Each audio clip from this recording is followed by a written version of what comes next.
Welcome back to Half the Battle. I'm your host as always, Daniel Levy, your co-host Shaq. We're going to be talking UFC New Jersey, Lawler versus Colby Covington, and Shaq is going down this Saturday in the East Coast. The former interim champion, Colby Covington, is trying to make a case for a title shot against the former champion and the legend, Ruthless Robbie Lawler. Ruthless Robbie Lawler, one of the greatest welterweights of all time. I mean, during his championship run, he had to be one of the best fan favorites out there. I mean, he brought it every time. The Rory fight, I know we all remember where we were when that fight went down, and he's a legend, man. And now he's in here against Colby Covington, one of the newer generation guys at 170. And I mean, man, Colby's impressive. It's rare when he even loses rounds. So this is going to be one of the bigger tests in his career. He's already beaten guys like Maia and Dos Anjos. So if he gets this win, Dana promised him a title shot last week. So let's see if he gets a job done. Yeah, I mean, with Colby Covington, you're talking about a very controversial guy, but as far as his fighting style is concerned, relentless. I mean, the guy can grind for 25 minutes straight. Robbie Lawler, we're talking about one of the greatest knockout artists in the history of the sport. So the winner of this fight, I'm expecting them to win in pretty convincing fashion, Shaq. Yeah, 100%. And when these guys do win, it usually is in convincing fashion. Like I said, Covington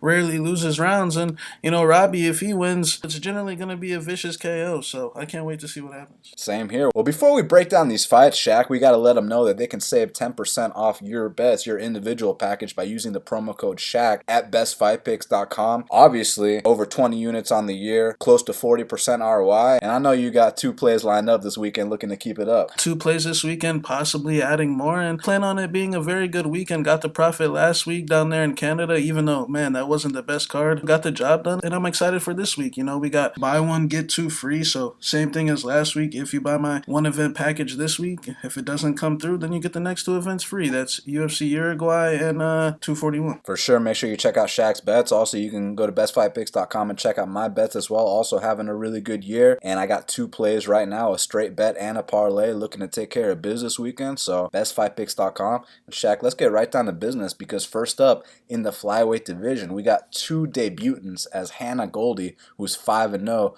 takes on Miranda Granger, who's 6-0. Currently, they got Hannah Goldy minus 140. The comeback on Miranda Granger is plus 120. Well, Shaq, you got the disciplined point fighter in Hannah Goldy taking on the opportunistic finisher in Miranda Granger. Who do you think imposes their will and gets their first UFC win here? Goldy coming in off the Contender Series. Granger seems like she's a very talented girl as well. Like you said, opportunistic submission specialist. It seems like she's very long. Likes to, basically throw the jab, low kick combo. I would say Goldy's definitely a little more competent on the feet. Only thing with Goldy is she leaves her chin in the air, but I don't think that's going to be a factor in this fight, considering the chances of her getting knocked out are very slim. And this girl's a submission specialist anyway, so I think Goldy's going to take this fight as long as she minds her P's and Q's, and that's how she typically fights. She likes to dance on the outside of that cage. She has very good, likes to stuff takedowns with her back on the fence, and then, get off on knees and look to hustle off the breaks, and I like that, man. So I think Hannah Goldy's a little more polished than Granger, and I think that she's gonna win every round. I think Granger's gonna fight tough, but I think Goldy is just gonna separate herself at the end of these rounds and get a 30-27. Yeah, Hannah Goldy's very disciplined out there. She's got that point fighting game down to a T. I was actually surprised that she didn't get signed initially, like right off the bat after that first Contender Series fight, because she seemed like she fits right in line with most of the ladies in that 125-pound division. I thought she was going to make a great addition. Well, apparently they thought so too, because a couple weeks later they signed her on short notice.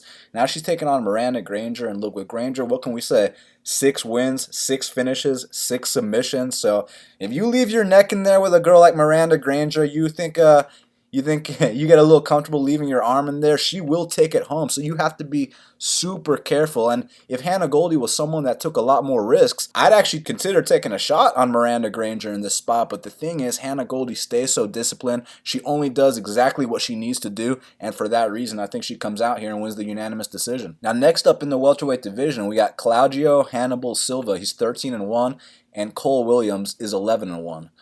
Currently, they got Claudio Silva minus 450. The comeback on Cole Williams is plus 360. Well, Shaq, initially it was supposed to be Claudio Silva versus Ramazan Emeev, and holy shit, what a fight that would have been. Now they called up my boy Cole Williams on Less than 2 weeks short notice. He's coming off the couch. He hasn't fought since 2018, but he is 11-1 coming into this contest. Do you think Cole Williams can get the biggest upset on the card this Saturday night in Jersey? I'm gonna keep this one short. I think Cole Williams is a nice guy. Definitely paid his dues on the local scene, but this is a whole different ball game now. Now he's taking this fight on short notice. You need more than a short notice camp to prepare for a black belt on Claudio Silva's level. I mean, this guy's jiu-jitsu can get him pretty much out of anything. We're talking about a guy that beat Leon Edwards, a guy that y'all see in the top five these days. And the only thing with Claudio is he's been inactive, so now he gets to stay in there, build up a rhythm, and I think you're gonna start seeing better performances. He did this camp at ATT. I mean, he was getting ready for a war with Ramazan Ameev, and now it's his job. His job is going to be a lot less harder on Saturday with Cole Williams. The second this fight hits the mat, it'll be over. Yeah, look, Claudio Silva has unbelievable jiu-jitsu, third-degree black belt, I believe. I mean, this fight hits the mat one time. It will be over shortly after. With Cole Williams, what he brings to the table is the kid.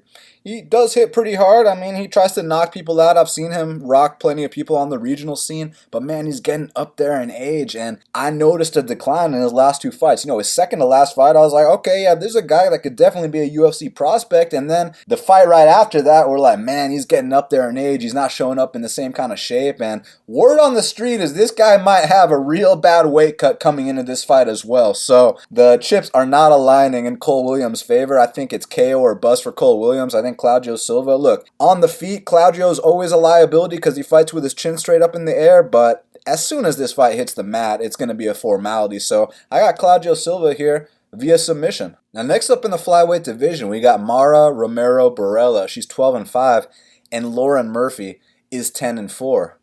Currently, they got Mara Romero Borella minus 185. The comeback on Lauren Murphy is plus 160. Well, Shaq, Lauren Murphy's still on the UFC roster. She's somehow ranked top 10 in the world. Do you think that's going to be the case after this weekend? Lauren Murphy, she's a former Invicta champion. They're actually both former Invicta champions. So, seems like she's been following. I think she's 2-5 or 2-4, 2-5. 2-5 if you include Nico. 2-5 in UFC related fights, and the first two, Sarah McMahon and Liz Carmouche. At the time, I guess you could say no shame, but then her one win against Kelly, her first win against Kelly Fashos. I mean, Kelly Fashos took that fight on like 4 days' notice, and I mean the first two rounds were very competitive, and she's very underdeveloped, man. So, you would think an experienced person like Lauren Murphy would be able to. I mean, she did finish the fight, but, you would think it would be a lot smoother, without the knockdowns and et cetera. So then she fought Caitlin Chukagian. She lost that fight. She got straight up Chuk. I actually bet Chuk in that spot plus 170 in her debut. And then she kind of broke after that fight. She went to the Tough House. And I mean, if you even watch any of some of the comments she made during that season, I mean, you could just see where this girl's head's at. After she lost to Nico, she said that she thought 125 was going to be the answer to all her problems. When she lost that fight, my boy Eddie Alvarez, shout out to Eddie, he said that she retired. And, she came back, had a fight against Barb Honchak, and we all know Barb Honchak's completely past her prime. What else? Lost to Angela Magana. She lost to Angela Magana. She also finished Jillian Robertson. But, she went to split decision with Barb Honchak. She won that fight for sure, but it was pretty much two old ladies in there fighting back and forth. One's slightly a little fresher, one's just slightly not completely done, like Barb Honchak. That's why she's not in the UFC anymore. She got finished by Modafferi in brutal fashion. You get finished by Roxanne Modafferi. So, so now then she fought Sajara Eubanks after that and got completely, handled from bell to bell, man. So I think Lauren Murphy's a tough girl that likes to move forward. She likes to she's just not very fast, not a very good athlete, but she'll move forward. Mara Borella on the other hand, she had a very tough beginning of her career, and I'll tell you what, man, she's come a long way since she joined American Top Team. I mean, she got an Invicta belt out of it. She came over here. She's getting first round finishes. That means, she lets me know that, hey, I can do my job. I can handle someone potentially like Kalinja Faria. She handled her in less than 2 minutes. And then, the Chukagian fight, look, similar to Lauren Murphy. kind of a similar situation happened. You know how things are when you fight Chuk. Sometimes you don't throw enough. Sometimes you get chuked. And but she showed some good things in that fight. Good right hands, good calf kicks, and props to Chuk, man. She did it again. So, and then in her fight against Tyler Santos, she fought a 15-0 girl from Brazil in Brazil, and the odds were against her in that fight. And Mara, did her thing. She pushed her in the fence. She was the aggressor, for the first 2 rounds, and she showed her experience in that fight. So I feel like Mara Borella's trending in the right direction, training at ATT. She's got good people around her like Formiga. My boy Formiga's teaching her all those hug and stall tactics. And, I feel like it's going to pay off in this fight. Lauren Murphy, she likes to move forward, but the older and older she gets, and the second that things aren't going her way in this fight, I see her getting mentally deterred, and I see Mara Borella basically cruising to a decision victory. I feel like she's the younger fighter, like I said, trending in the right direction, and I think she's going to get a 30-27 victory here in New York. Borella versus Murphy is essentially a passing of the torch type fight. I mean, Murphy represents that first wave of women's MMA, and she hasn't shown any evolution in her game at all. I mean, Borella has made massive improvements since her UFC debut, and it seems to me, Shaq, like she's in a really good place mentally training over there at ATT. Like you mentioned, Formiga in her corner, I really think that he's been helping her game out big. And Borella is going to pressure Murphy into the fence, clasp on that extremely strong body lock, and drag her to the mat from there.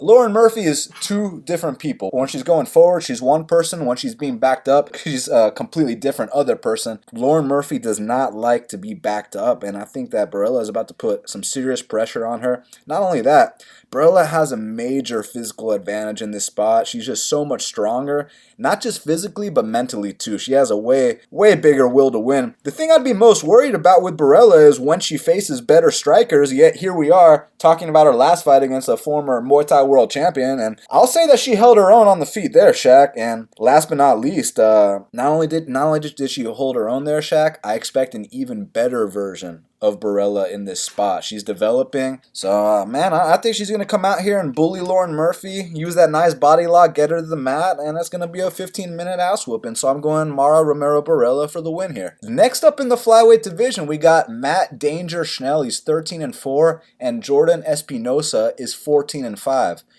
Currently, they got Jordan Espinosa minus 120. The comeback on Matt Schnell is plus 100. Shaq, these are two of the more exciting flyweights on the roster. You got the very explosive Jordan Espinosa versus the always improving Matt Schnell. Which way you going? Yeah, this is a very evenly matched fight. You got Espinosa. I mean, this guy started his career off very shaky, and I mean, he's put his head down and he's grinded. He won 2 Contender Series fights, both finishes, 1 submission, a brutal Darce choke, and where he put a man to sleep. And then the second one, he got a knockout in the 3rd round against a very tough Hawaiian. Then he comes in there versus Eric Shelton, and people think that win was controversial. It was a very close fight. Very close fight, But people that bet on Shelton thought it was controversial. It was a very close fight, but the movement of Espinosa, he's a very smart guy, man. He knows how to use that movement to his benefit, and now he's in here against Schnell, who very similar to Espinosa, at least in the UFC, came out the gate stumbling. I mean, he got knocked out versus Font, then he got knocked out against Hector Sandoval with those little ground and pound shots. And then he went on... Emphasis on little. When I say little, I mean... I just mean a little... a pin drop. But then, man, he's turned it around. He changed camps. He left ATT. He went to CSA. What's that dude's name again? Bolanos. Castano Bolanos. Out there with those guys. And he's been doing his thing. He's on a 3-fight win streak with the wins over Marco Beltran. Now, I like Marco Beltran, but no offense, he is kind of harmless, That's why he's not in the UFC anymore. I mean, his record was 8-6 when he fought Schnell. If I had to guess now, I'm assuming it might be less than 500. But then he fought Naoki Inoue, who was a very young, talented 21-year-old kid from Japan. And Schnell did his thing. He landed the hardest shots the first 2 rounds. Seems like he kind of slowed down at the end, and Naoki started landing his jabs. But Naoki really, he's a very talented kid, but he just didn't have that commitment to necessarily explode the hole in Schnell's game, in my opinion, and that's his chin. He didn't follow up with that too hard enough, and it backfired on him, and he's not in the UFC anymore either. And then now we got his fight with Louis Smolka. I mean, guys, I don't know if you know my thoughts on Louis Smolka. Not a very nice kid, but he sucks. And how much did you bet on Mateus Nicolau to beat but Smolka? Louis sucks. I'm sorry. And that's all I'm gonna say about that. So, but I think Schnell handled them all accordingly, treated them accordingly. At least the first guy and the third guy. And I think Schnell is definitely trending in the right direction and long term for sure. Now, Espinosa on the other hand, like I said, guy likes to dart in and out. He's very powerful. I definitely give him the power edge over Schnell in terms of just landing quick shots. When we've seen Schnell get dropped in the past, it's because he gets beat to the punch by a faster guy. Rob Font caught him with the straight right. Hector Sandoval, was able to. Well, he kind of slammed him, and then like I said, there were little tiny shots on his chin. So, I feel like Schnell is trending in the right direction, but I'm not sure if he's been tested in that sense yet. Now, Espinosa's fight with Schnell, that was a step up in competition for him. I thought Espinosa did as good as, he possibly could have, man. Espinosa's weaknesses, he kind of, with all that movement, he might slow down in the late rounds, and he start dropping his hands, and, his chin will be available, and Schnell's a very talented guy. So I think it's a 50-50 fight. I feel like, if you got good dog money on one side, then, that's the way to go. But I feel like it's accurately lined. I feel like both guys, I don't see either guy. I feel like this being one of those real classic flyweight fights where, it's going to be back and forth with the scrambles. I feel like Schnell probably edges him out on the scrambles, but on the feet, I feel like at some point Espinosa can get a couple knockdowns here, like a couple quick knockdowns. So, I feel like it's a closely matched fight. I'm going to go with Espinosa by split decision, but I think it's lined accurate. It's going to be a hell of a fight, going to be super entertaining while it lasts. Matt Schnell's definitely made some big improvements because when he first came into the UFC, he was a very hype prospect, gets knocked out twice in a row, and people were saying, oh man, I mean, what happened there, right? It seemed like one more fight, and he's about to be back on the regional scene. And I'll tell you what, the kid put his head down, put together a 3-fight win streak. Now, granted, the competition was kind of soft. I mean, Marco Psycho Beltran, Naoki Inoue, and Louis Smolka. Hey, he went out there and beat those guys. You know what I mean? He's still on the roster, so all the respect in the world to him for that. But now, the only thing I got to say is Jordan Espinosa is not Marco Psycho Beltran or Louis Smolka or any of these guys. This is going to be a real fight. So, basically, I love this kid Espinosa. He's one of my favorite prospects in the flyweight division. Once I saw him on Contender Series, I was like, oh shit, wait till you see the finished product of this guy because the way he moves, and I was exaggerating a little bit when I was calling him my flyweight Yoel Romero because he's so athletic and he does love to throw those side kicks to the thigh. But the bottom line is, when this guy finally puts it all together and really understands his game, I mean, we could be looking at a potential top 5 guy because there's not a lot of flyweights as explosive as Jordan Espinosa. And it's interesting to say that about a weight class like flyweight where everyone is so damn fast and they're all known for their speed. But this guy's just a different caliber athlete. And Schnell's definitely put it all together. Good submission game, his guillotine, his triangle, even his stand-up game. He's got that ATT calf kick game down. He knows how to point fight, as you saw in the Naoki Inoue fight. And, if you're not quite on his level, if you're, not really cut out for the UFC and you pull a Louis Smolka in there, Matt Schnell will go out there and finish you too. The thing is, I don't think he's going to be trading in the pocket quite as viciously with Jordan Espinosa as he was with Louis Smolka. Now, if he does, hey, credit to him. But I just simply don't think his chin can take a Jordan Espinosa shot like it could a Louis Smolka left hook. So I think these two are going to stand and bang. I think it is going to be an exciting fight, but I think somewhere along the way, Jordan Espinosa reminds everyone that, hey, there were some chin concerns for Matt Schnell. He just fought a little softer competition. Now it's back to the tough ways. I'm going Jordan Espinosa via vicious knockout here. Next up in the flyweight division, we got Antonina Shevcheno. She's 7-1, and Lucie Pudilova is 8-4. Currently, they got Antonina Shevcheno minus 145. The comeback on Lucie Pudilova is plus 125. Well, Shaq, you going with the sister of Antonina? Excuse me, you going with the sister of Valentina, or are you going with the judge's favorite fighter, Lucie Pudilova? Sisters? What sisters, man? You mean cousins? But yeah, man, it's gonna be a good fight. Shevchenko shot the bed. I mean, I wouldn't say necessarily shot the bed. It was just a miss. People misinterpreted where she was at in her career. I mean, this girl was literally coming off a win over your local cafeteria lady on Contender Man, don't talk Series. shit about my lunch lady, bro. You know, your high school cafeteria lady in her Contender Series fight. You know, the lady that used to, you know, fucking Sloppy sloppy Joes. joes. You know, she beat the cafeteria lady on Contender Series, and then she fought Jeon Kim, who's another complete fraud too, in her second fight, who missed weight by 5 pounds. And Antonina really didn't get tested in those fights, man. She cruised. She didn't get challenged at all. So the one time she actually did get challenged, and of course they lied to Shevchenko extremely high.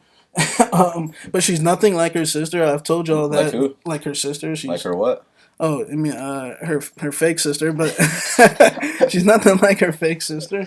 Uh, you know, Valentina's 100 times better than her. This is how it usually works. Sometimes the younger one's always the better one. But anyways, man, they lined her extremely high in that fight, and Roxanne Modafferi moved forward, and that's how you beat Antonina. You know, she's like a robot, like Valentina. She's only gonna throw a few combos, a right hook. She's gonna stand very firm on her feet and look to just throw the typical southpaw shots and move and run and just stay disciplined. So if you can charge her forward recklessly with some big punches. She does have a little bit of a kickboxing chin, and we saw that her ground game definitely needs a lot of work, man.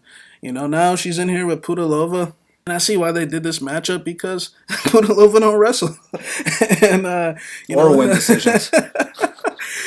So I feel like Lucie's thing is, Lucie's very young. When she was in those fights, her last 3 fights are what? Maras, Irene, and Carmouche. So, the Maras fight, she's 23 years old. She got taken down in that fight. Not that matters here, but Irene fight, one thing that Shevchenko has going for her is that Muay Thai plum. And, one thing that happened in that fight is when Lucie got in that plum with Irene, Irene was kneeing her head off. And the thing in that fight is that's at 135 pounds. And Lucie, it seemed like, possibly she had some extra weight on her that she didn't need. And, but she was still coming forward in those fights, and she was still, trying to push the pace on Irene. It just didn't work out because she took so much damage. Irene slightly landed the cleaner shots, but then she drops to 125 pounds against Liz Carmouche. And, I'm In not her home country. in her home country. And it's just one of those things where Lucie's a little fishy to me, because I'm not sure if the weight thing, even though she might be a little undersized at 35, I'm not sure if that was something that she necessarily needed to do, because, 125, when I saw her on those scales before she fought Liz, it looked pretty ugly, man. Her face was completely drawn out. She's a very tall girl. I think she's like 5'8", 5'9", if I'm not mistaken. So I don't know why she dropped weight classes, but even though she did the Liz Carmouche fight, it wasn't the typical aggressive Lucie. She was sitting back a lot. She let Liz do her thing. Liz, if you turn off the sound in that fight and don't listen to the crowd, Liz low-key put on a clinic. It was just at the end of the 2 of the rounds, Liz got reversed or, gave up position, and the crowd would go crazy and they would think Lucie won the round. And, that just wasn't the case, man. So I feel like Lucie's still young. Of course, I think there's a chance that she gets better, but she's going to have to throw. And she can't stop. There can't be long periods of where she's just sitting there out in space with Shevchenko, because then I'm telling you right now, it's going to be a decision for Shevchenko's favor. I feel like Lucie's going to have to fight the best she ever has. And look, if she can switch up her style a little bit, go to that ground game, but it's something she's never done, then she might win. But unfortunately, I got to go with Shevchenko. I think that she's going to kind of frustrate Lucie. When Lucie moves forward, tag her with some straight shots. Lucie likes to cut a little easily for my liking as well. And I think that it's going to probably be a close fight, but I just think Shevchenko's probably going to get the better of the clinch exchanges. I don't know if Lucie can get those takedowns. Does she have one takedown? Zero takedowns in her UFC career. And, it's not saying that it can't happen, but I got to go with Shevchenko. I think she's just slightly the more polished fighter, and I think if it goes to the scorecard, she definitely wins. Yeah, look, there'd be a couple things that would need to happen for me to bet Lucie Pudilova in the spot. Number one, I would need to see some sign of a ground game that, she can go out there, wrestle, get these takedowns, because as we saw against Roxanne Modafferi, you put Shevchenko on her back, it's a fish out of water. You know what I'm saying, Shaq? And Then we're like, okay, well, Lucie Pudilova, she's been around the UFC for a while. She's had a couple fights. Let's go check the stats on that. Let's see how many takedowns she's attempted and landed. Guess what, Shaq? The number is 0. So now it's like, oh man, it's going to be a stand-up fight. We know even in fights where it looks like Lucie Pudilova clearly won. I mean, there was this fight between her and Lena Landsberg where Lena Landsberg got her eye completely shut. Lena Landsberg had to spend a week in the hospital. It looks like a clear 30-27 for Lucie Pudilova.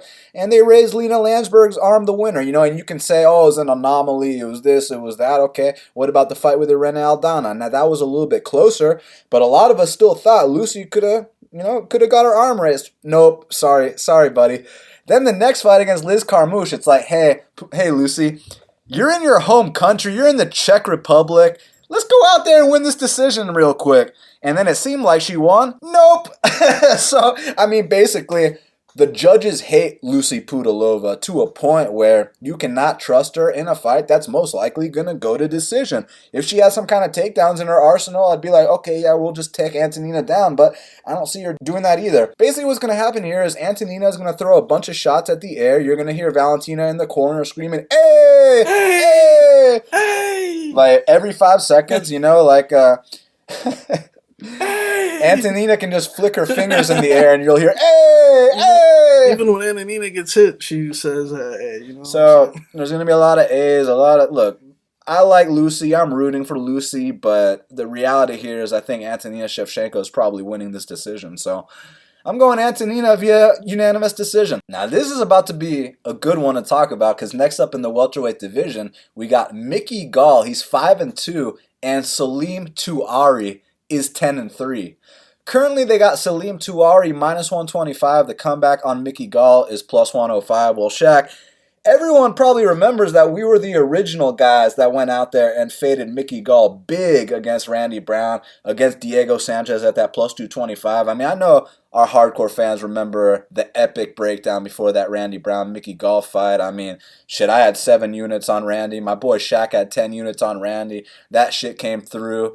And now he's still in the UFC. He's taking on Salim Touahri. But what's interesting about this fight, man, is that Salim seems like the kind of opponent that Mickey might be fighting on the regional scene. So I got to know your take on this. Is Mickey ready to overcome an opponent like Salim? You want me to take it first? All right, fine. I'll take this shit first. Look, this is my opinion on the matchup. When this first got announced, I was like, oh shit, I get to fade Mickey Gall again. Fuck yeah, I love fading Mickey Gall. I'm the original guy to fade Mickey Gall. They used to call me Mr. Fade Mickey Gall. I mean, they used to call me Mr. 7-unit season on Randy Brown. Look, the bottom line here is that Mickey Gall got into the UFC without any experience. I mean, he beat some random 0-0 guy on the regional scene, told Dana White, I want to fight CM Punk. Dana was like, I'm in. He got in. The guy beats a photographer, Mike Jackson. He beats an actor, CM Punk. He beats a fraud, Sage Northcutt. And then it's like, hey, kid, now you got to fight Randy Brown. You know what I mean? Randy Brown's actually a real fighter. And, I thought it was going to be the first front kick to the face. Mickey Gall gets knocked out. And it turns out it wasn't the case. Turns out what happened was it was a 10-8 first round for Randy Brown. It was a 10-8 third round for Randy Brown. And Randy almost got a 10-8 in the second too, but when he was on top pounding on Mickey, look, he's a black belt in jiu-jitsu. He got a nice sweep, and he ended that round on top. So he got the second, but he got blown out the water in the first and the third. But you know what? The fact that he survived, I was like, you know what, man? Like, even though he's a really green guy, like, he's pretty damn tough to survive that. Because I thought his head was about to be in the 5th row in that fight for sure. So the fact that he even made a sweat in one of those rounds, that gave me a little bit of respect for Mickey. And then the next fight, he goes in there against George Sullivan. On the show, we're doing the same shit about how, George Sullivan actually fought real fighters. He's been in there with Nico Price. He did all these things. Mickey finishes him under a minute. First single leg takedown, takes the back, chokes him out. I was like, okay. Then they put him in there with Diego Sanchez, and I'm like, dude, like, they're rushing this guy too fast. Even if Diego's on some decline, we're talking about losses against Matt Brown and Ali Akinta and, a bunch of other legitimate, real fighters.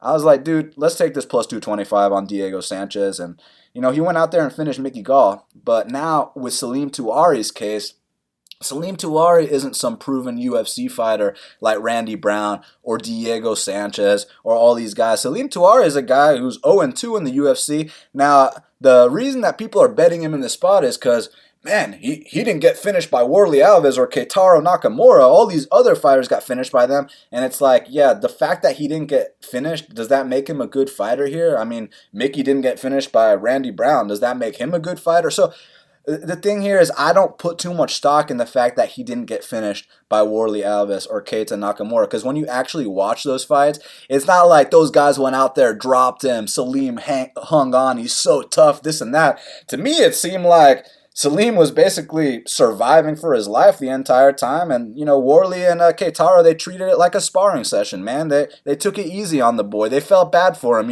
If Salim presented any kind of threat to Warley or Keitaro and actually went after them, fought with any kind of spirit, then you probably would have seen a finish. Then you would have probably seen Warley with a flying knee, with a guillotine, with something big. But Warley, in his mind, he was probably like, oh shit, this kid's not even going to throw at me, so I can literally just cruise and win an easy decision. And that's what happened. Now, the difference here between Salim and Mickey is that Mickey's actually going to come to fight. It's fun to make fun of Mickey's technique when he's fighting real guys like Randy Brown, but here against Salim, I really think Mickey's going to go forward and try to fight Salim.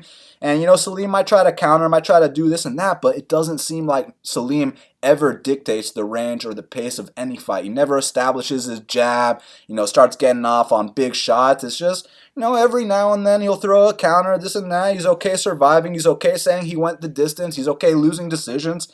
I just don't really see why someone can be so confident in Salim in this spot. Like, I get that Mickey's not ready for the UFC level. I get that, he's been hand-fed and all these things, but, like, what the hell has Salim Touahri done, man? Like, nothing at all. And Salim's fight right before the UFC, right before the Warley fight, I saw some dude with less than 8 fights take him down easily with a single leg, and the only reason that Salim got up was because the ref got them up, not because Salim had some amazing get-up or this or that. Look, I actually think Mickey's going to come out here and win this fight against Salim Touahri, and then we can make talks about fading him next time he fights someone legit. I'm going Mickey Gall for the upset. I bet you guys thought you'd never hear me say that. Yeah, make some good points. I look at the fight in two different aspects. I look at it from the betting aspect and then, the real fight aspect. The real fight aspect is Salim didn't do anything in his fights against Warley Alves and Nakamura. He got dropped against Nakamura in that second round. The way I look at it is, generally when you got guys back to the betting side of things, when you got guys at minus money like Salim that, struggle to pull the trigger, struggle, like you said, to fight with passion, to fight with spirit, generally it's a trap. It's a trap. But some of these things can be 50-50. Mickey Gall is a complete joke. And I mean, the guy has no business being in the UFC, like I've said, time in and time out before. And there's definitely a case where you got the real pro fighter versus the guy that, look, his development process has been completely fucked up because he's fought Diego Sanchez and Randy Brown and Sage Northcutt and these guys. But when you look at the damage he took in his last fight, I mean, he got smashed on pretty badly. And he's yet to show me that he can, differentiate from a Naga match in a UFC in a UFC fight. The only issue I have with Salim Touahri is that he doesn't throw. I think he has the necessary takedown defense to stuff Mickey's takedowns, unless he, gets hurt with a punch or something like that. But, Mickey Gall has dropped guys before. He does have decent power in his right hand. It's a very interesting fight. Like I said, minus money, Salim Touahri is just not the guy. Mickey Gall, like I said, doesn't belong here. He didn't earn his way here. And sometimes those things, the truth comes out every single time, man. So Salim Touahri, I wouldn't trust him at minus money, but I have to think he's a better overall fighter. Yeah, he didn't do anything, but at least skill-wise, I know that he can maneuver enough against guys like Warley Alves and Keitaro Nakamura, enough to not get finished, So although I don't think the calibers of fighter between these two are a big gap in between, but I know that if you put Mickey Gall in there with both of those guys, it's going to get really ugly, man. You'll get submitted by Nakamura quickly, and Warley Alves will probably dangle off his neck, but you do make good points that Mickey, at least he's not afraid to fight. But maybe Salim won't feel that much a threat this fight. There's definitely a possibility of that as well. So I got to go with Salim. I'm going to say by a close decision. I think Mickey, he just hasn't shown me that for 15 minutes he can maneuver in the clinch, on the mat. Generally, when shit hits the fan, he tends to flop to his back and start looking for subs. Hey, that might work here, but I'll go with Salim by close decision. Next up in the light heavyweight division, we got Darko Stosic. He's 13-2, and Kennedy Nzechukwu is 6-1. Currently, they got Darko Stosic minus 130. The comeback on Kennedy Nzechukwu is plus 110. Well, Shaq, both these guys are coming off their first UFC losses. They both need to get back on track desperately. I mean, I know these guys have aspirations to be up there in that top 15 at light heavyweight. I mean, it's such a shallow division. Who do you think takes the first step towards that? Darko and Kennedy is going to be a really good fight. Before Kennedy's last fight, man, I thought he had a easy contest in his hands with Paul Craig. Paul Craig is a very low-level UFC fighter, a fluke submission guy. And Kennedy, he'd stuff the takedowns. It's just he didn't have enough grappling skill to get out of the spots where, if he did even have a little bit of grappling, he would have probably smashed Paul Craig's head. But it just seems like when you watch this kid's 2-3 fights, it seems like there's definitely an issue of him pulling the trigger. And when he does pull the trigger, it's generally these short little jabs, these straight lefts that he's not fully committing on. But one thing he has going for him is he's 6'5", he's tall, and he's African, So if he ever does figure out what his fucking problem is, then, he's a very dangerous guy. But it's all mental with that guy. And it's been something that they've been seeing in every fight. That's why they didn't sign him after his first Contender Series fight. He had to go back to the local scene. Paul Felder's been saying it in every one of his kids' fights, like, man, I want this kid to let his hands go, you know what I'm saying? And Safe's in the middle of his fights, let your hands go, Kennedy, but he's only got 7 fights, and, this is a product of him really not being ready for this. This is a product of him probably needing to stay out on that local scene for a few fights, and they tried to groove him in there the best way they could. I mean, they gave him Paul Craig, you know what I'm saying?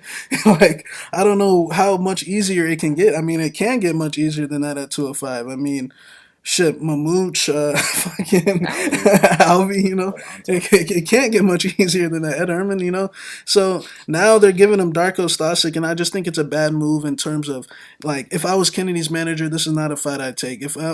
Kennedy's a very talented kid, young guy, but he needs baby steps right now. He's, like I said, he's got 7 fights. He's got all the athletic tools, so I know they're putting him in the spot. But when you look at Darko Stosic, he's a very low-volume, muscle-head European, but the guy brings an intensity level that a guy like Kennedy's not going to like. I mean, Paul Craig, let's just be honest here, was punking him out that entire fight. He was walking him down. When I got a 6'5" African guy on my hands, I'm expecting him to floor Paul Craig on the very first punch, you know what I'm saying? And he just wasn't pulling the trigger. So unless the kid mentally gets his shit together, I don't think, but personally, I think it's more than that. I think that he's not, he comes from that camp, so we all want him.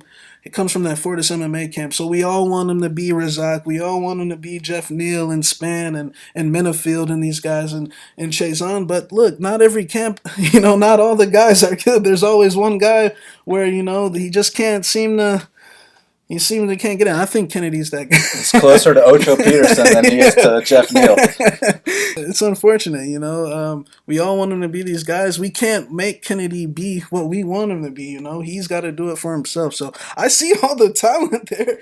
The kid just doesn't let his hands go. And one thing I have to say is his grappling level is very low in comparison to Darko Stosic. When you watch Darko Stosic's fight with Devin Clark, I mean, those guys were hitting each other with hard shots for 3 rounds. They were sprawling, they were wrestling, they were clinching at a very high pace for 2 very muscular, musclehead guys. And I mean, that was a very high level fight in comparison to anything Kennedy Nzechukwu has ever been in. So I got to favor Darko Stosic. From a betting perspective, it's a little interesting because, like I said, if Kennedy can get his shit together, if they can instill some type of confidence in this kid, if they can instill some type of will to, move forward and use this, use these jabs and these long strikes to make Darko Stosic wear himself out, then he can win this fight. So I am acknowledging that Kennedy has the skills to win this fight. It's just that I don't think he's ready. I think Darko Stosic, if he fights smart, they're both the same age. Let's not forget that Darko Stosic he's only got 2 UFC fights. He's also getting better himself. He's the same age as Kennedy. He's already tougher than Kennedy. He's already got better grappling than Kennedy. He's got more power than Kennedy. He's got more experience than Kennedy. He's he's fought real heavyweights, unlike Kennedy. So I have to favor Darko Stosic to win this fight. I do think Kennedy has the skills to win, but my pick is Darko by second round knockout. I mean, Shaq put it really well.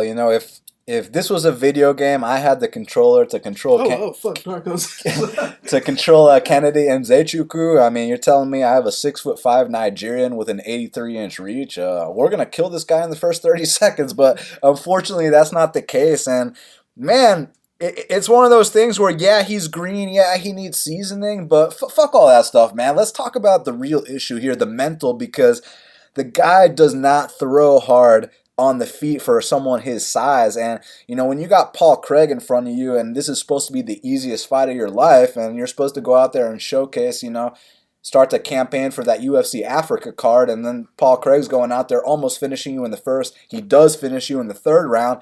And props to Paul Craig on a beautiful setup. He started to get him with that scissors sweep, and then as soon as my boy Kennedy turned back into his guard, boom, triangle setup, game, set, and match. What a setup by Paul Craig on that. But the fact that Kennedy's giving him all those opportunities, he's playing in his guard when his corner's screaming at him, "Up, Kennedy! Up, Kennedy!" Let your hands go, Kennedy!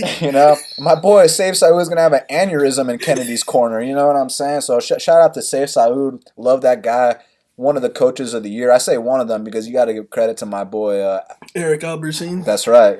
Shout out to him. So, but look, as far as his matchup, what was interesting to me was that they didn't give Kennedy, kind of a softball. They didn't give him. I mean, the thing is, they gave him a softball in his debut. What was the softball? It's like, guys, how much lower can we go? Are you thinking Alvey? Are you thinking Volante? Like, what are you guys thinking? Pat Cummins, like. But now it's like with Darko, he's got twice as many wins as Kennedy. And yeah, that number, this, number, that. The reason I bring it up is because Kennedy is so young in his career that twice the experience means a lot. And while Darko does have very low output, I think this is a spot where he can let his hands go. And even the times when he let them go against Clark, it was like, oh shit. Like, devastating. Like, Clark is lucky he maneuvered his way out the way. And not to mention, not just the power. What about the toughness? Because I know y'all remember. If you don't, watch that second round. Come. That second round when Devin Clark started landing some hard shots, and then what do you think Kennedy Nzechukwu is gonna do when Darko says come? He's gonna shit himself. Devin Clark starts landing some hard shots, and then Darko's like, "Oh yeah." He puts his hands up. He's like, "Come." So, and then I heard this interview with Kennedy, and he's like, "Look, my problem was these are Kennedy's words and not mine, guys." Kennedy said, "I was scared in my debut, and I know the jitters, this and that, but dude, you were fighting Paul Craig. You weren't fighting Jim Crute. You weren't fighting Johnny Walker. You weren't fighting McCall Exachuk. You were fighting fucking Paul Craig. What are you scared of? The only thing to be scared of is if you go to the mat with the guy, you were standing with him for like goddamn 13, 14 minutes of that fight." So I just don't see what the deal is. Kennedy said, "Look, I need to add some more viciousness to my game." Look, that's easier said than done. I agree. You do need to add more viciousness to your game, but when the lights are bright, when the ref says go, when you got Darko and he's like, come, right in front of your face, throwing those big bombs, I think it's going to be a little tougher to get vicious like he wants to, man. So even though I think Kennedy's got a higher ceiling if he ever gets his shit together, at this point in time, I think the more developed fighter is Darko Stosic, and I'm picking him to win this fight as well. Now, next up in the lightweight division, we got Scott Holtzman. Scotty, he's 12-3, and Dong Young Maestro Ma is 16-9. Currently, they got Scott Holtzman minus 450. The comeback on Dong Young Ma is plus 360. Well, Shaq, I know everyone remembers that unbelievable fight that Maestro Dong Young Ma had with Paulo Reyes at UFC 199. One of the fights of the years. He's been in the UFC ever since. And with Scott Holtzman, talk about a guy who's really been putting it together lately. Both these guys are coming off L's. Who gets back on track? Yeah, I'm going to be quick with this one as well. I feel like Dong Young Ma is on his way out. He had the fight with Paulo Reyes that we all love. But like I said about Paulo Reyes the last two times he fight, if you really, really look in the real scheme of things, that fight was very low level. It was a mad Korean versus a steroid meat-eating Mexican. I'm just kidding. It's true. He popped for eating meat in Mexico.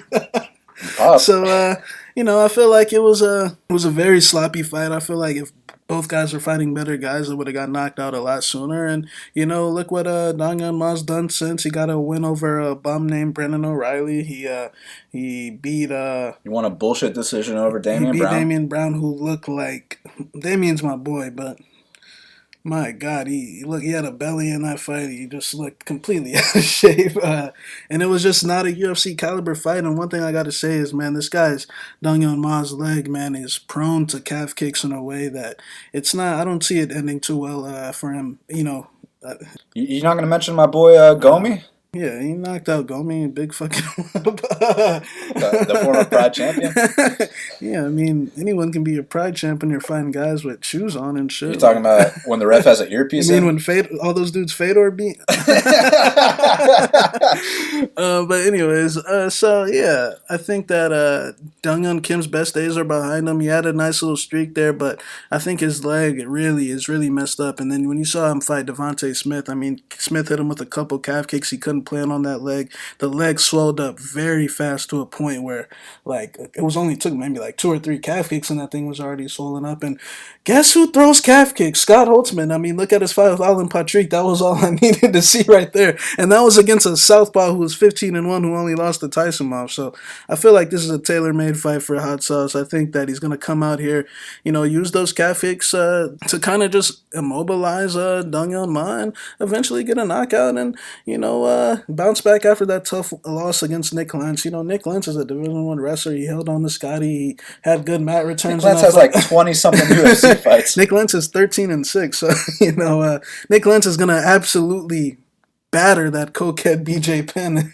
So, I got Scott Holtzman by first round knockout. Oh, man. Nick Lentz is going to head kick knockout BJ Penn? It's going to get ugly. That fight shouldn't even be sanctioned.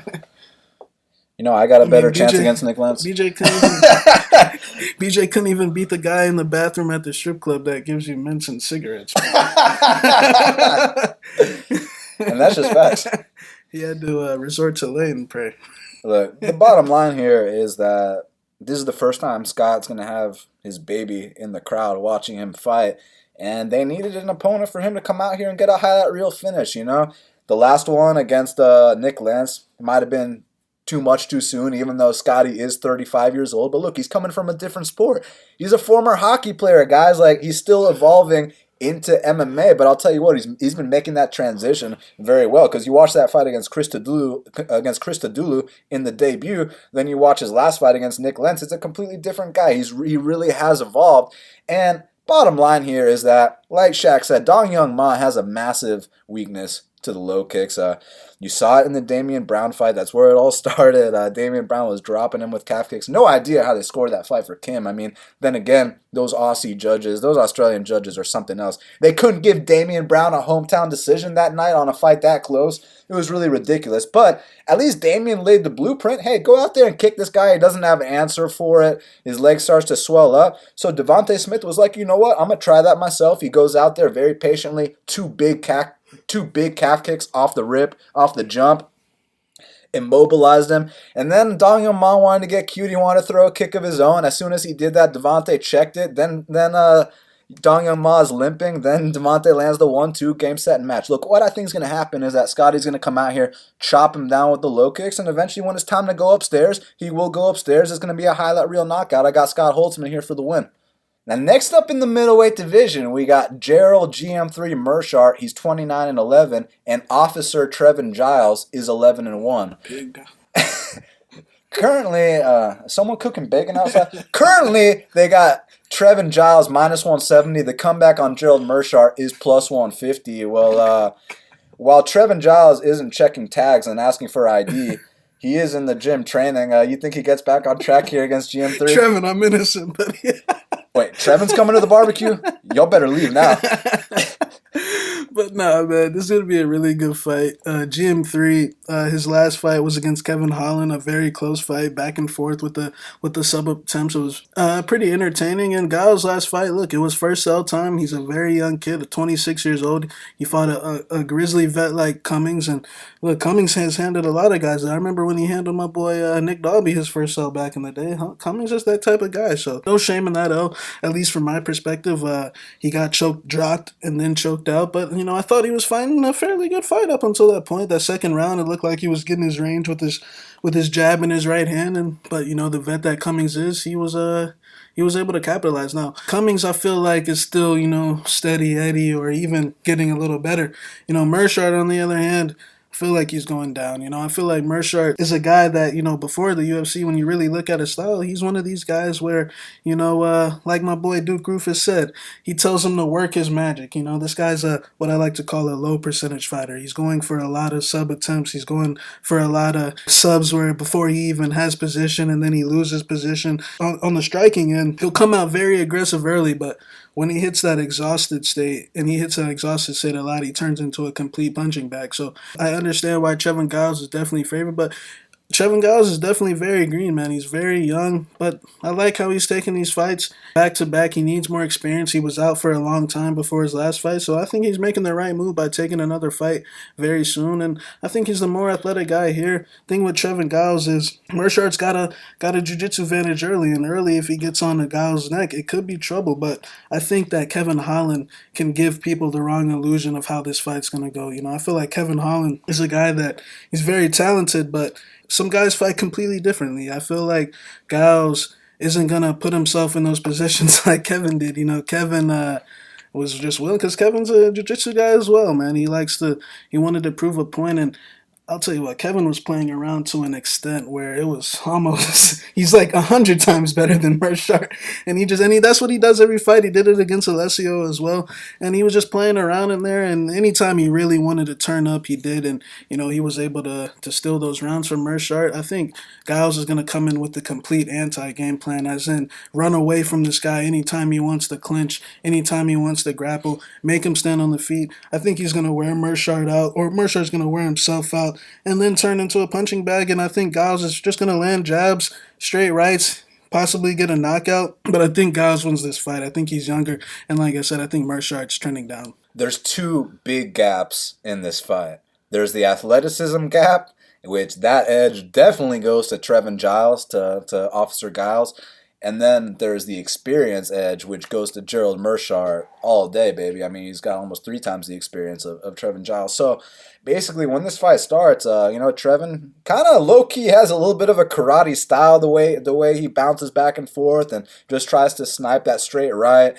And he's a very, very athletic guy. He's very fast. And when you're going up against these unathletic guys, which Gerald Meerschaert really is to an extent, I think Trevin can come out here and, style on him for a little bit. The only thing is, we talk about Meerschaert's fatigue state, and that's very true, especially in these scramble fest type fights. But we saw in Trevin Giles' last fight that he ain't no spring chicken in that third round either, especially if a vet's in there pressuring him. One big opening I've noticed in a bunch of Trevin Giles' fights is that left body kick. He's open to that. Gerald Meerschaert's got a very hard one. He doesn't just fire it in all of his fights. I've actually seen him put people down with that body kick before. Not saying he's going to do that to Trevin, but I definitely know he's going to go in there and throwing that. I know he's got weapons in this fight, but bottom line is, I think Trevin's going to win the first 8 minutes of the fight, and then somewhere along the way, when they get in some kind of scramble, I see Gerald Meerschaert snatching that neck, whether it's a Darce, a guillotine, maybe even taking the back to a rear naked choke, an anaconda, whatever it takes. I'm going GM3 via submission here. Next up in the lightweight division, we got Joaquim Neto BJJ Silva. He's 11-1, and Nasrat Hakparast is 10-2. Currently, they got Nasrat Hakparast minus 260. The comeback on Joaquim Neto BJJ Silva is plus 220. Well, Shaq, I have a feeling these two are going to stand and bang until one man falls. I was kind of surprised they made Nasrat such a big favorite. I mean, I remember when he got laid and preyed on by Marcin Hell, but we know Joaquim Silva, a lot of people thought that he was on his way to losing that fight against Jared Gordon. I disagree. I thought he almost finished him at the end of the first, at the end of the second, and then actually knocked him out in the third. But hey, this is a different matchup. We know Nasrat's got a big speed advantage. How do you see this fight going? Want me to go first? I'm going to go first. Look, this is a hell of a fight right here. If you're not a fan of Joaquim Neto BJJ Silva, I don't know what you are, man, because anytime this guy fights, super, super exciting. We saw him on that season of The Ultimate Fighter with Gleico França, with my boy Nicholas Mata, who got knocked out by my boy Robert Hale. Shout out to King Hale. But look, he came from a good season of The Ultimate Fighter. And what I like about this kid, Joaquim Silva, obviously his nickname, Neto BJJ, but we always used to make the joke, back when he was fighting Andrew Holbrook, we used to call him Neto Muay Thai because the dude loves to stand and bang. And, he went out there against Andrew Holbrook, knocked him out right away. I kind of felt like that fight against Vince Pichel. A lot of people criticize Neto for it. Some criticize Vince for it. I kind of view that as when we talk about respect, when we speak in our Brazilian accents, respect. That was a respect fest. Both guys throw with so much power that no one really wanted to overcommit and potentially get caught. What's interesting about this fight is that Nasrat, they call him Mini Kelvin. Hey, I see it based on the looks, but not based on the fighting style, even though they're both southpaws. But look, Nasrat likes to go forward, and if Nasrat's able to pressure you like he did to Casey, he can totally shut some guys down and tee off on them in a way where it looks like, oh man, this kid's a phenom, this kid's this kid's that.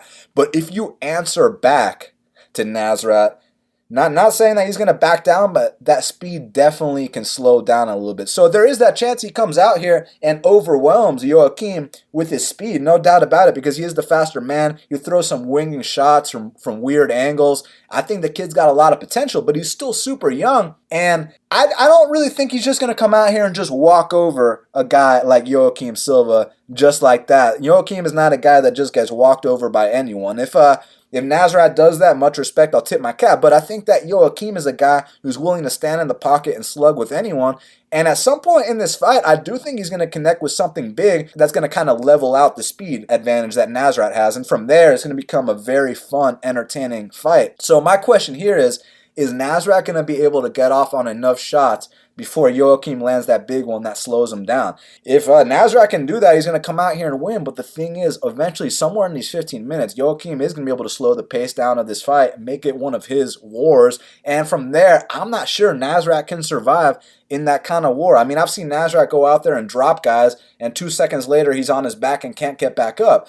I think if Joaquim Silva takes his back or full mounts him, it could be over shortly after. Joaquim might have much better jiu-jitsu, or not might, he does have much better jiu-jitsu than Nasrat. I know Nasrat ain't no black belt, so it's a close fight. I mean, I see why Nasrat's the favorite, but when the line's this wide, and I know the history of Joaquim Silva in these kind of fights, man, there's a chance that Nasrat might not be ready at this point, even with the speed advantage. Shit, man. I'm going to go with Joaquim to knock out Nasrat Haqparast in the third round, but he's going to have to overcome some serious shit in this fight. And there's a chance that he might not even get the chance to do that, but I do think that when it's his turn to land, that's going to change the tide of the fight. I'm going to go with the underdog here. Yeah, this is going to be a really good fight. Joaquim, we know what he brings to the table. This guy ain't scared to get knocked out. And Haqparast, in his 3 UFC fights, he's 2-1.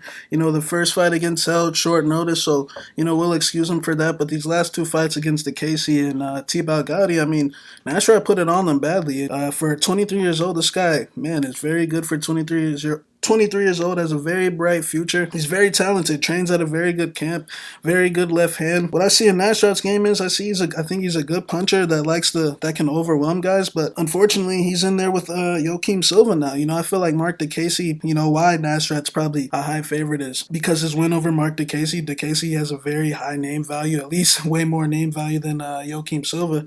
I feel like more people know who DeCasey is. Hey, the guy posed nude on a magazine. The guy with the red mohawk. Yeah, I know that guy. Oh, Nasrat beat him. Nasrat's really good. So yeah, I feel like the difference in that fight in comparison to a Neto BJJ is just intensity. Firstly, DeCasey can't box. Firstly, DeCasey's legs are weak, and Nasrat was able to capitalize on that right away. And DeCasey just didn't have the boxing prowess to stand toe to toe with him in the pocket. He didn't have the firepower to stand toe to toe with him in the pocket or the cardio. And I feel like Neto BJJ for a Brazilian checks off on all those boxes. I mean, cardio is not an issue for this guy. And when you look at his UFC career, we're talking about he fought Reza Madadi in Sweden. Reza Madadi's a guy with wins over Michael Johnson. He finished Michael Johnson, but it was in Sweden. The environment was super crazy. They had a big stare down. And one thing about Neto BJJ is for a Brazilian, there is no breaks with this guy. There is no standing out in space and catching your breath and and he puts pressure on guys to the point where it's not like hard pressure, just slow, methodical. But the thing why it's so effective is because guys always end up trying to shoot on Neto BJJ. They use that energy because he's going to pop back up at some point. And I mean, like you said, this guy's jiu-jitsu, I think it's better than Haqparast's. And what I was getting back to his pressure is the type of firepower that this guy has, man. You stay in that pocket one a second too long, and you might be, they might have those smelling salts up your nose trying to tell you to wake up. But the thing is, his loss against Vince Pichel, in comparison to guys like how he's about to fight like Hack Perez, Vince Pichel, I consider him a very underrated guy, a guy with vet savvy, a guy that when he gets hit with a shot, he's been in experiences and wars in the past where, he can think and he can still keep moving. Like Vince is 35, 36 years old. We just saw Vince break their number one boy, Roosevelt, the other week. You know what I'm saying?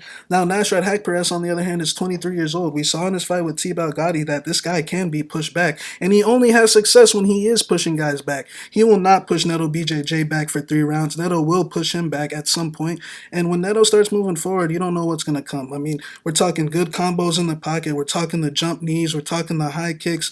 I mean, Neto gets his job done for the most part. The fight that he lost to Vince Pichel, I thought it was super close. I just watched it. I still feel like it could have went either way. It was when both guys were coming off vicious KOs like they both were. You know what I'm saying? Guys were a little gun shy, but I don't think that's going to be the case here.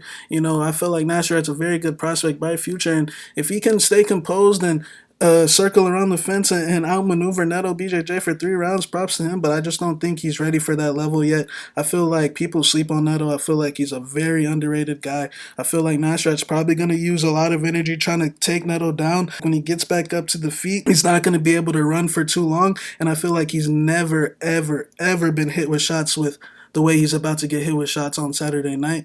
And I got to go with Neto BJJ by first round knockout. I feel like the fight's probably going to be done quick because I feel like in this particular fight, Nasrat knows what he's going up against. I feel like a young guy is probably going to try to use a little bit of energy to try to knock Neto out early. And I don't think he will. I mean, Neto's the guy's a Brazilian paratrooper, man. I think he slept on a lot. I got to go with Neto BJJ for the upset. Co-main event of the evening in the lightweight division. We got Clay the Carpenter Guida. He's 35-18, and Jim Miller is 30-13. Well, you got 2 legends of the lightweight division scrapping in the co-main event. Obviously, Jim Miller is from New Jersey. I've been hearing Jim Miller saying this is actually his retirement fight here at home. Do you think he goes out on a win?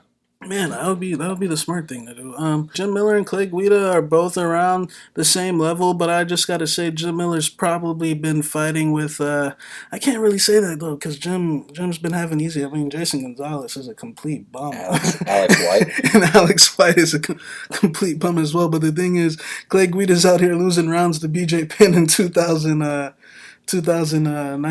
So, you know what I'm saying? This is a I don't want to say a 50-50 fight, but I feel like Jim's always been better than Clay, probably talent-wise throughout their whole careers. Clay's probably been a little tougher, maybe, probably slightly willing to dig a little deeper, but I gotta go with Jim, but from a betting perspective, I'm gonna just sit back and watch the 2 old men fight because, look, both these guys are at a stage where one shot, you don't know what's going to happen. Look, I don't put no stock in it beating Gonzalez or, I put a little stock in Alex White. I mean, he ran through him. So, but I go with Jim. I feel like he's just always been better than Clay, faster on the outside. But if he wants to get into a wrestling game with Clay, I feel like it might be trouble. Jim will flop to that back going for guillotine. So be careful. But I'll go with Jim.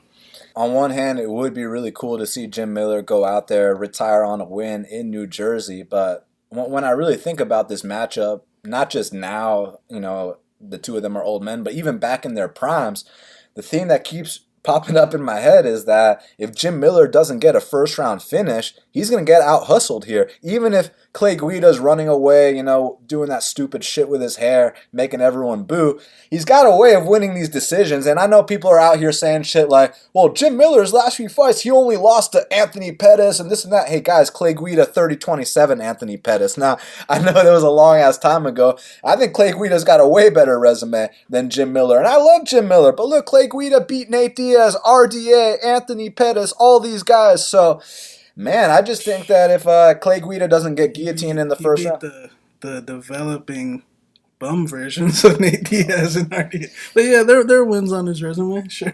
Who's Jim beat? You feel me? Who's Jim beat? Fucking Charles Oliveira.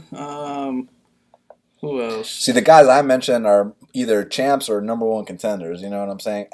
Formers. You know what I'm saying? Yeah, he beat him. Clay Guida fucking finished RDA, beat Anthony Pettis, beat all these guys. Look, who he beat, this and that doesn't really matter. Yeah, I'm just talking a little shit because everyone's on Jim Miller in this spot, and no. I think Jim Miller has a good chance to get a first round sub. But historically speaking, he does have a cardio issue when fights go past the first.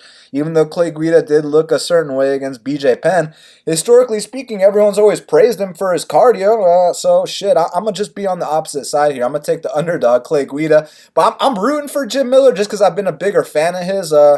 Throughout both their careers, but my pick is Clay Guida for the upset. Main event of the evening in the welterweight division, we got the interim champ, Colby Covington. He's 14-1, and the former champ, Robbie Lawler, is 28-13.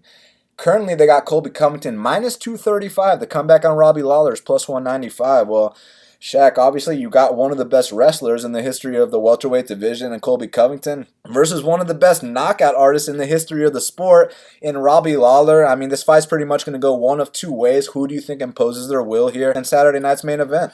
Yeah, it's going to be a really good fight. When you look at Robbie Lawler's last fight against Ben Askren, I mean, he was smashing up on Ben. Fight could have been stopped. I mean, he was smashing on Ben pretty bad. He slammed him. But, Ben's not very strong. I mean, when you know what I mean, in terms of like, he's strong in terms of like when he gets on top of you, but in terms of like out in the open, like his presence, I mean, he looks like a fucking. But basically, if they wrestle together, Ben wins. If they lift weights together, Robbie wins. Robbie's gonna push him on the head. You know what I'm saying?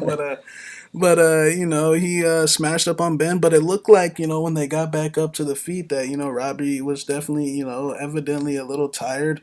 Ben pushed him in the fence. Robbie hit him with some more shots. He ate him. And Ben was able to get him down to that mat in that grappling situation. And, Herb stopped the fight. Now, whether he tapped or not, he put himself in a spot where Herb thought he went to sleep, just like we saw with Will Brooks and Gleison Tebow, like we saw with Skelly and Moffitt, or Jason Hyun, Escudero, Chiesa Lee.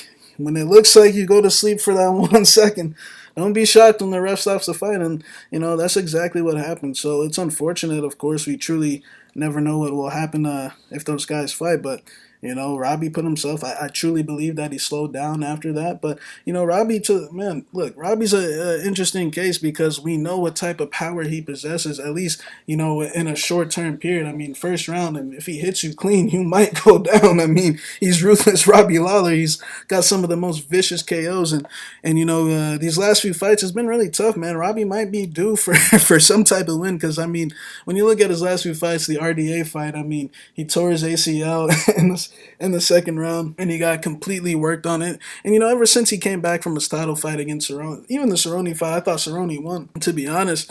But, those fights, when you think about it, the Hendricks fights, the Rory fight, the Condit fight, he took a lot of damage in those fights. I mean, to the point where his face was drooping over, chunks. I mean, he lost chunks of his face in that octagon with those wars. And that's why we love Robbie Lawler. That's why he's an all-time great. And in my opinion, he should be in the Hall of Fame. It's fucking Robbie Lawler. The guy's one of the most stand-up guys. He don't talk no shit. He just comes about his business, man. So I got the utmost respect for Lawler, but I do feel like Father Time is catching up with him. I feel like he's got a puncher's chance in every fight, of course. But when you look at Colby Covington is one of these guys, I don't want to compare him to Usman or anything like that, but he's one of these guys for the bulk of his entire career. Whenever Colby Covington has a fight, I pretty much have the same breakdown. If Colby doesn't get knocked out, he's probably going to win. You know what I'm saying? The guy has a work rate that, at welterweight is up there with the Usman level work rate. I mean, the guy's going to get on the... We know what he's going to do. He's going to hold his legs. He's going to hug his legs. He's going to mat return him over and over. He's going to sniff his crotch. He's going to sniff his crotch. His head's going to be in his nuts the entire time. And, look, and it just is what it is. Now, Robbie's got a puncher's chance 100%, but Covington, man, he gets guys in this gas state to his state. He wants a slow, ugly pace fight so he can just keep peppering his shots and doing the same shit. Tie up, mat return, over again, just the same ending cycle. And he's In the past, I've told you he kind of reminds me of prime Chael Sonnen. You know what I'm saying? Back when Chael was in his prime, fucking making guys quit on that mat. You know what I'm saying? Chael versus Yushin. Yeah, you know what I'm saying? Colby's prime Chael Sonnen, in my opinion. You know, so that actually touched the belt. So he's a prime Chael Sonnen. We know what he's gonna bring to the table. So look, I think Robbie's got a puncher's chance, 100%. And if Colby gets tired, but the thing is, Colby doesn't get tired, even when it looks like he's dead tired. And you know, another thing is Colby Covington gives people the persona that, you know, he's not focused, that you know, he's running around here with these three chicks, and and you know, and all the shit that he does. You know, he gives people the illusion that he's not focused. But I've heard in the past from George Masvidal himself that Colby is one of the most, like, he'll let you think that, you know, he's doing all this shit, but I hear the guys in bed at 8 o'clock every night that he eats clean the entire year round. I mean, and you can see by the way the guy maintains his cardio. I mean, you know, the Dos Anjos victory was very impressive. The Maia fight was very impressive. I know Maia touched him up with some shots, but we know Covington can box. We just want him to hug your legs, and he should be fine. So I got to go with Covington. I think that he's going to have Robbie on that fence for most of the entire time. I think Robbie's probably going to do a good job stuffing the takedowns, but I just think Covington's going to be glued on. You know what I'm saying? The guy hugging on. And I feel like eventually, about somewhere in that third, fourth round, maybe that third round, that you're going to see Robbie's body not fail him, but just Robbie's going to get a little fed up with it. You know, he doesn't like when guys don't want to fight and hug his legs. You know, he might be looking off in his corner like, you know, you know, this guy won't stop hugging me. But look, it's the fight game, so I got to go with Covington. But from a betting perspective, I wouldn't play Covington at a line like that. He's coming off a big layoff. Like I said, I mean, he could be in focus, but you know, I don't think he is, but I think Covington gets this job done. All I gotta say is Colby Covington's one of the hardest workers in this division. You know, the whole, you know, stripper gimmick, the whole Donald Trump thing, that's all for show. That's to piss people off. That's to... It's not real. You know, that's just to get you guys invested in his fight. Look, he's got Conan Silveria cornering him for this fight. You know what I'm saying? A Brazilian's cornering. Yeah, like, basically, like... It's either because he wants you to either want to see him win or want to see him get knocked out. But as long as you care, that's all that matters. It's the fighters where no one gives a fuck what happens to that aren't going to make it. Like Corey Anderson, like, I know it's fun to see him get knocked out and stuff and this and that. But, like, if Corey retired today... If Corey retired today, will any of you guys really give a shit? You see what I'm saying? Whereas if Colby retires today, a lot of people are going to be pissed off because they really wanted to see him get knocked out by all these fighters and stuff like that. Look, the bottom line is he's trying to get his name out there, and he's doing a damn good job because he's main eventing this weekend's UFC card on ESPN versus a legend of the sport and Robbie Lawler. So Robbie Lawler is live for a knockout, you know, in the first 2 rounds or so, because he's going to come right at Colby Covington. One thing about Robbie Lawler, especially early on in these fights, man, he goes right after you and he tries to take you out. The thing is, if he doesn't take him out, he's going to get humped. He's going to have to take Plan B the next day. He's going to have to go hit up CVS because my boy Colby Covington is about to be humping that leg all night long. And not only that, you know, you look at a fight between Robbie Lawler and Johnny Hendricks and you say to yourself, well, he's beaten such great wrestlers before. Why can't he do it again? Well, Johnny Hendricks is a great wrestler, but Johnny Hendricks, you know, towards that time of his career, I mean, the guy barely trained. He was relying on his past, you know, accomplishments in wrestling. So that's why when he was, you know, putting his head between Robbie's legs, and remember the famous quote by Joe Silva, you can't win a fight with your head between a man's legs. Well, that's because Johnny Hendricks was literally out there stalling because the guy didn't have the cardio to push. Whereas a guy like Colby, he ain't going to be stalling. He's going to be landing little pitter-patter strikes, going to be mixing in the takedowns. And if that first initial takedown gets stuffed, he's not going to just, you know, take a 30-second break and run away. He's going to be right back in there for the next shot over and over and over again. This guy can wrestle for the entire 25 minutes. And there's not going to be any stalling tactics by Colby Covington. I really think he's going to put that pressure and that pace on Robbie Lawler. And if he does not get knocked out, he will win this fight pretty decisively too. And I know people are going to bring up that time that Damian Maia landed a couple punches in a fist fight and bloodied. I mean, guys, you don't think Maia would land a 2 on Robbie? Like, don't disrespect my guy Maia like that, please, by saying that because Maia touched him up, therefore, like, guys, stop. First of all, Maya got his ass fucking. not only did Maya get left in a pool of blood, but let me ask you guys this. What was Colby's game plan in that fight? Was it to shoot? Nope. It was to stuff and to keep the fight standing. Well, here against Robbie, it's the total opposite. You think he's going to try to stuff and keep it standing against Robbie? No. He's going to try to take down Robbie over and over and grind him. Guys, it's a completely different matchup. That's why I don't understand why you guys are bringing up that Damian Maya fight where my boy Damian was left in a pool of blood. Look, bottom line, I got Colby Covington here via domination. Just don't get knocked out and you win, buddy. And joining us now on the Big Marley Minute is Big Marley himself. Kyle, it's going down this Saturday. You got the former champ versus the former interim champ. How's it going, Kyle? Not too bad, man. I like the little change of pace. We're getting a 12 p.m. start on this one. We still got 30K up top on DraftKings. Solid main event. So, yeah, I'm looking forward to it. Hoping for a big week. It's always nice when you can wake up in cash. And, I mean, usually the case is with a China card, with a Europe card. Now it's in New Jersey. Do you know why they scheduled it so early? No, I'm not sure, but I'm kind of looking forward to an early one. So I feel like I just need some change on this card. Maybe the time is what I need, but I feel like I've been getting my ass kicked because 2 weeks ago was so bad. Last week was only plus 1 unit, but it felt like a loss. So I need a big one. A sweep would be great this week. Well, the good news is that this main event between Colby Covington and Robbie Lawler, you know for a fact, when Colby Covington wins fights, he stacks the takedowns. I know he's a high point scorer in DraftKings. You got Robbie Lawler. When he wins, it's a vicious knockout. I mean, I doubt you're stacking this fight, so which side you taking? I probably am stacking this fight, but only in my cash games where I'm only trying to beat half the field. I won't be stacking it in any GPPs, but I will be pretty all in on it. Every lineup I make will have this fight. I'm picking Colby to get it done. I think his wrestling is going to be a little too much for Robbie. And over the course of 5 rounds, if he wins, there's no doubt in my mind he's going to get over 10x, probably over 100 points, maybe. I think he has the highest ceiling on the card. So I definitely like Colby here. But, man, Robbie looked vicious in his last fight. And if he comes out here looking like that, he can definitely stop takedowns. And if he can keep this standing, he's very live for a knockout. So if I don't have Covington in the lineup, then Robbie will be on it. I'm probably looking at like 60-40, something like that in favor of Colby. But whoever wins this fight, I think will be on that 30K lineup. And that's what I'm chasing. So I'll be all in on this fight. I think it scores highly. But I'll go with Colby by unanimous decision. Co-main event, you got 2 legends, Jim Miller versus Clay Guida. You thinking Jim Miller gets a first-round submission at home, or is Guida going to take over late? I mean, Miller definitely cost me on his last 2 first-round submissions. I don't think I had much, if any, at all. And I'm probably looking at the same thing in this one. With him at being 8,900, he's just going to be priced out of a lot of my lineups because I don't think he's going to get a first-round sub. But if he does, he's going to burn me again.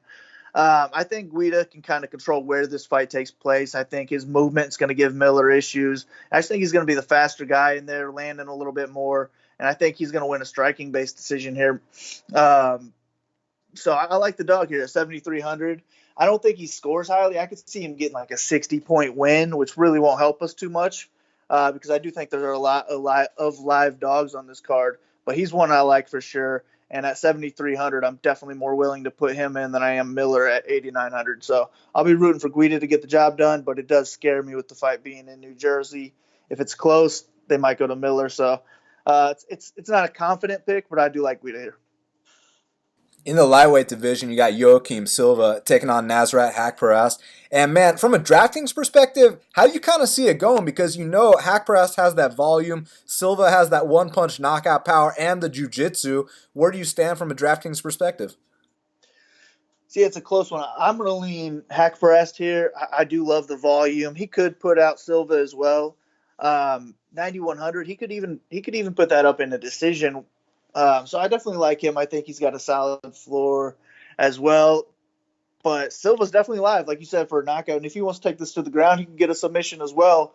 But I think we're relying on the finish with Silva, where I don't see him winning a decision here. So I'm definitely picking Haqparast to get the win. But 9,100, it's hard to pay up for him when there's other 9K guys like Colby Covington, who I like more. So he'll make some of my lineups, but he's not going to be a guy that I'm super heavy on. And then Silva at 7,100. If he does win, I think he's going to pay that off. So I'll definitely be targeting him as well, but GPP only. So middleweight division, you got Trevin Giles taking on Meerschaert, and obviously Giles is the more athletic guy. He can definitely win by knockout, but Meerschaert, he's got more subs on his record than I believe Giles has fights. So which side are you leaning with? Yeah, I like the dog again on this one.